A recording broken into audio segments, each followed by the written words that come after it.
బులెటిన్లో breaking news చూస్తున్నాం. అమెరికాతో ఘర్షణ నేపథ్యంలో ఇరాన్ కీలక నిర్ణయం తీసుకుంది. వాణిజ్య విమానాల రాకపోకలకు ఇరాన్ గగనతలాన్ని మూసివేసింది.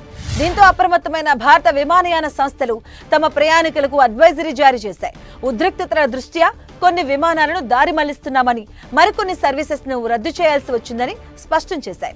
ప్రస్తుతం నెలకొన్న పరిస్థితుల నేపథ్యంలో ప్రయాణికుల భద్రత దృష్ట్యా ఇరాన్ మీదుగా వెళ్లాల్సిన కొన్ని విమాన సర్వీసులను దారి మళ్లిస్తున్నట్లు ఆయా విమానయాన సంస్థలు తెలిపాయి. ప్రత్యామ్నాయ మార్గాలు సాధ్యం కాని కొన్ని విమానయాన సర్వీసెస్ ను రద్దు చేస్తున్నట్టుగా ప్రకటించాయి. ప్రయాణికులు అప్డేట్స్ ను ఎప్పటికప్పుడు చెక్ చేసుకోవాలని సూచించింది ఎయిర్ ఇండియా. ఇక మరో విమానయాన సంస్థ ఇండిగో కూడా ఇదే తరహా అడ్వైజరీ జారీ చేసింది. ఇరాన్ గగనతలం మూసివేయడంతో కొన్ని అంతర్జాతీయ సర్వీసులపై ప్రభావం పడిందని తెలిపింది.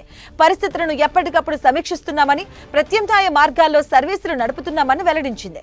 ఈ పరిస్థితుల్లో ప్రయాణికులు తమకు సహకరించాలని కోరింది. అటు ఇప్పటికే ఇండియన్ ఎంబసీ కూడా ఇరాన్లో ఉంటున్న భారతీయులకు అప్రమత్తం చేసింది.